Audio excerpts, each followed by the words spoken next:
Okay, so one of the things that you have to do if you want to make a brisket, in addition to prepping the meat and doing the rub and rubbing the meat and doing all that stuff and trimming like I did in the previous video, there's some equipment you need ahead of time. And the first thing is one of these aluminum pans, and actually I recommend like the heavier dutier the better, because as you can see I've even used this one before for grilling, but if you scrub it and scrub it and scrub it and clean it, you can reuse it. Because I'm not actually cooking food in this, I'm actually going to use this as a water bath underneath the brisket in the grill. So you need to get some of these and get some nice ones that you can reuse. You're definitely going to need a huge meat fork, because when you get that thing off the grill, you're going to need that. And you're going to need tongs, and actually too, it wouldn't hurt to have a pair of those heat gloves that allow you to pick things up with the gloves.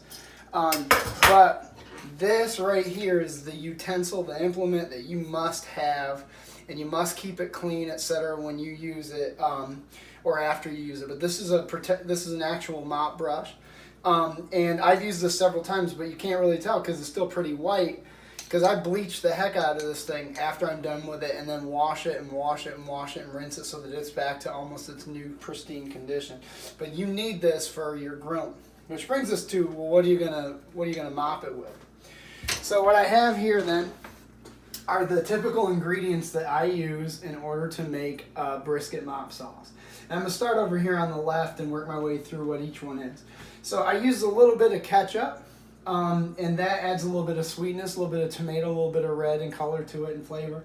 I use apple juice. I love apple because I'm also going to be using apple wood chips.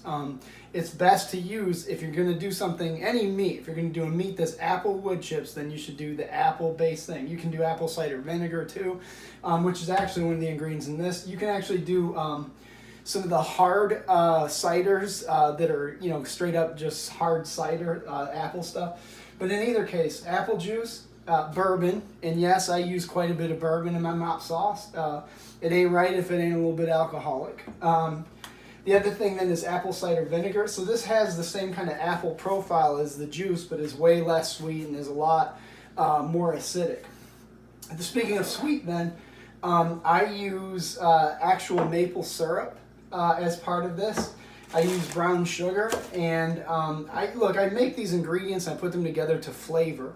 I also want to make sure that I have a good quantity of it. Then speaking of the next profile, I use Frank's Red Hot Sauce as a way to heat it up. I add a little bit of crushed red pepper.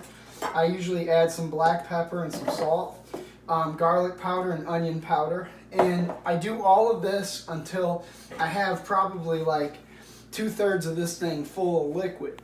And some people go, that's a lot of liquid, but to be honest with you, if you're cooking a brisket for like 8 hours, you want to have too much mop sauce and not too little, because as you get to the end and your brisket is finishing up at the end and that charcoal is burning and burning and the outside layer of fat is charring and charring, you don't want it to catch on fire, and you don't want it to get too dry in too many places. One of the things that will happen while you're mopping your brisket is you'll actually notice like certain parts of the brisket are dry after you monitor them every 15 minutes, and some parts stay wet the whole time.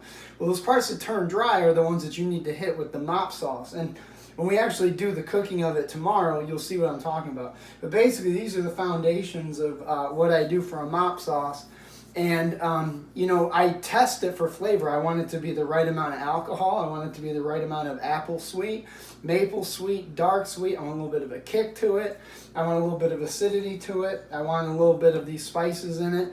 And it's something that you should be able to like eat on the spoon, like drink on the spoon and go, that's pretty tasty, and that would be a good baster for what you're doing with the other flavor profile that you already have on the meat, which is your rub.